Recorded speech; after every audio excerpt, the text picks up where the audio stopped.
Good morning. Today we are going to be hiking Coyote Ridge. I don't know if you can see right here. Coyote Ridge Natural Area. Some of the things we might encounter as we're out on this trail. Be cool if we saw some of that, wouldn't it? So Coyote Ridge, if you want to connect, it's a 1 mile out loop. There is another section, the Rim Rock Trail, which is 2.1 miles. It's going to be a real easy hike today, but we're going to get out and explore some of the territory. It's a beautiful day, and we'll talk about just kind of what the day in the life looks like, and we'll talk about some updates with Wild Earth Coffee. But for the most part, let's just go have some fun. Come on.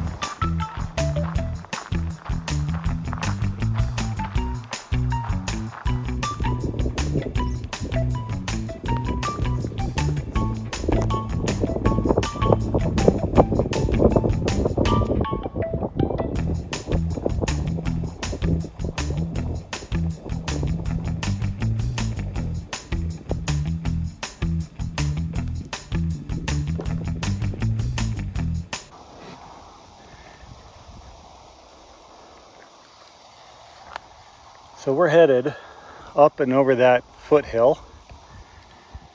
There's some interesting aspects geologically here. Is that this ridge that we're standing on is actually made of old ocean deposits. In fact, this whole area was underwater about 100 million years ago. And they've even found fossil remnants of some giant fish, almost serpent-like reptiles that used to swim in the waters that were here, and today they can be found as fossilized formations in these hills. So it's pretty interesting to think that what we're seeing before us at one point was completely underwater and used to be inhabited by sea creatures.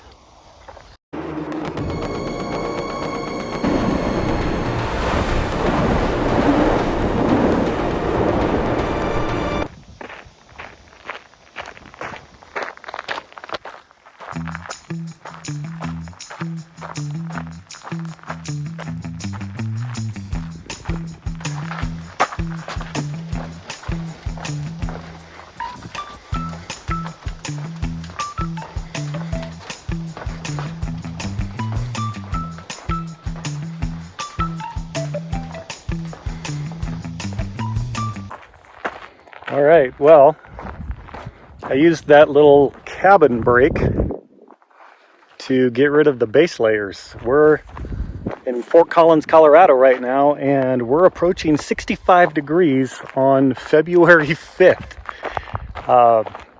Of course, it's dry, right? We are in the middle of winter, but 65 degrees. I actually got to be concerned about a sunburn today as opposed to maybe freezing to death. So we're going to approach this top, complete the loop, and apparently we're going to have a beautiful day for it. So come on along, let's have some fun.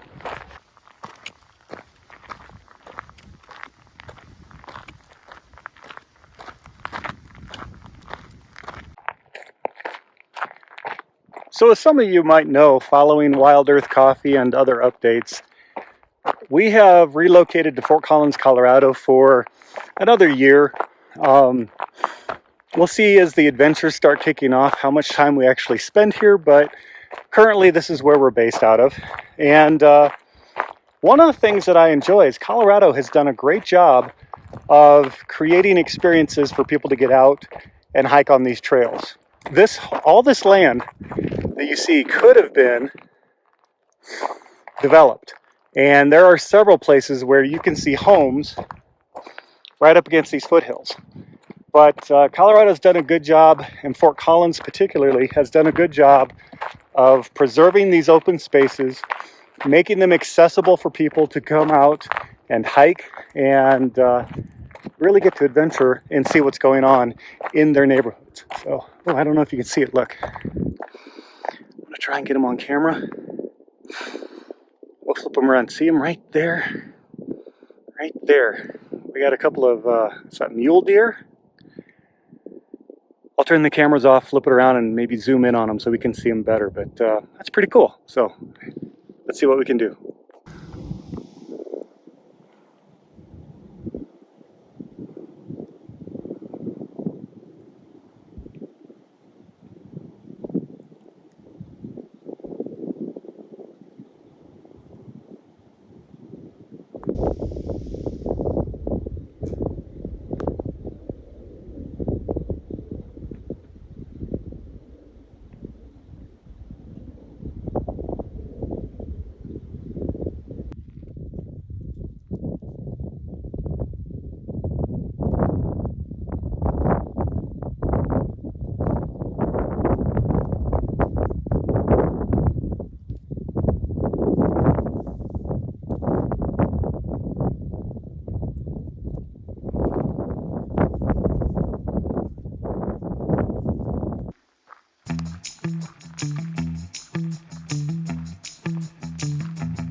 So we're scanning along the ridge here.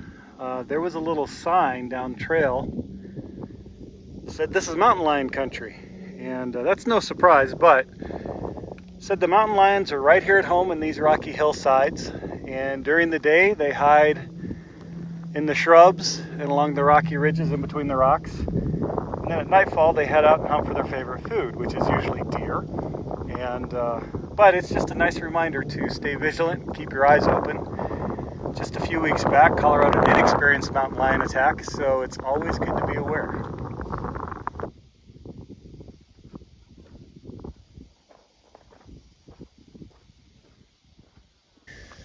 So just to give you some perspective of where we're at so far, the trail switchbacks, and then you can probably see down in there it switchbacks and goes along this ridge. And that little foothill ridge is where we saw the mule deer, and the van is all the way down there somewhere. So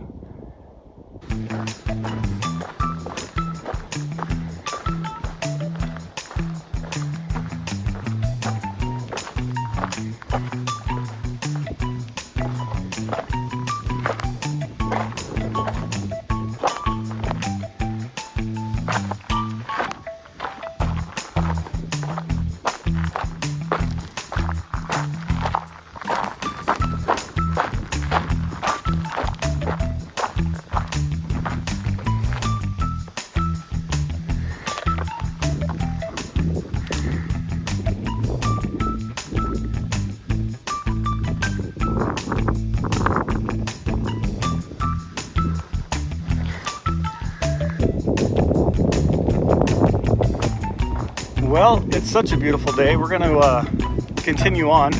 This is the Rimrock Trail that we're moving on to now.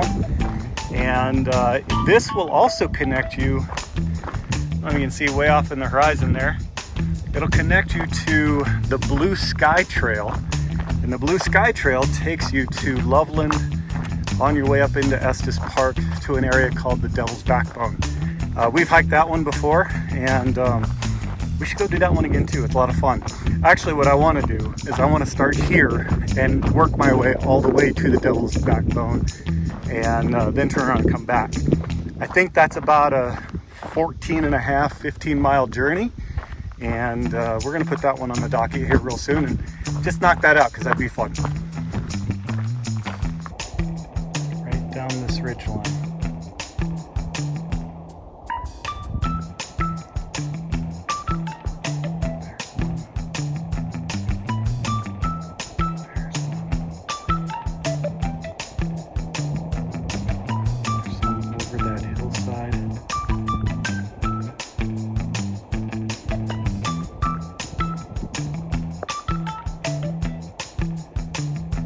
Look how well camouflaged they are. Absolutely incredible.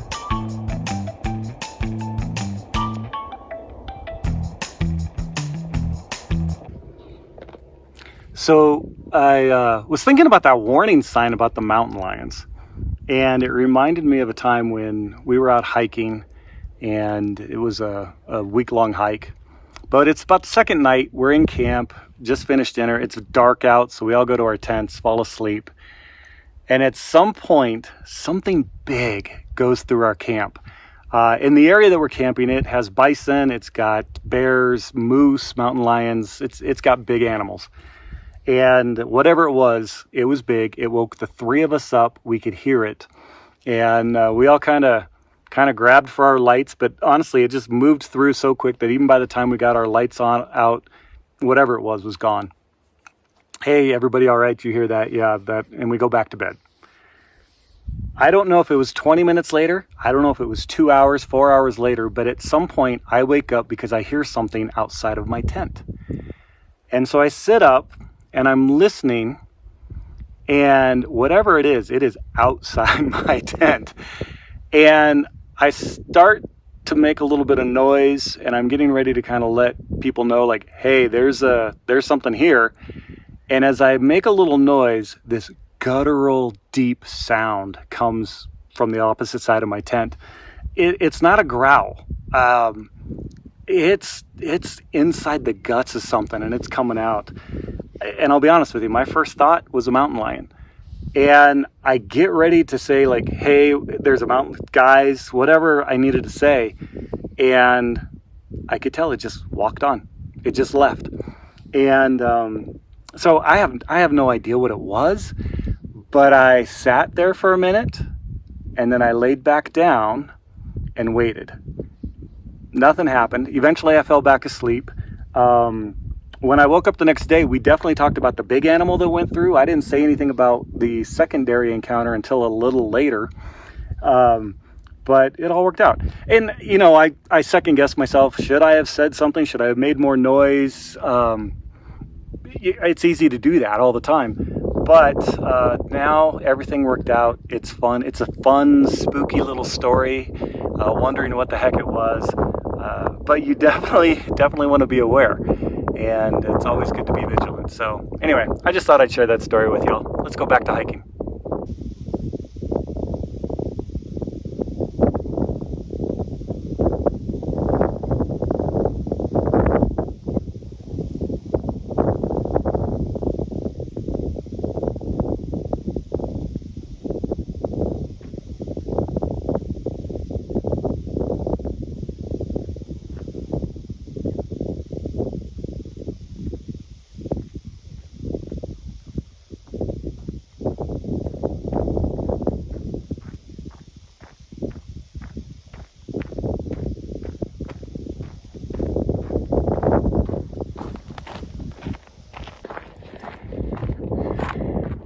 Well, still trying to learn this YouTube thing, and I was getting ready to share with you another story about a bear that was inside of our camp while my wife and I were in the van, and my phone flashed with 20% battery. So I went to go grab my power bank, and wouldn't you know it, I left it on the counter at our apartment. So we're almost done. You can kind of see parking lots are back there, and we're going to call it for this video. Save my battery to get back to the van. But I just want to thank you all for joining me on this little hike today. It was a lot of fun spending time with you, and I look forward to seeing you on the next one. Be good. Take care, y'all. Bye.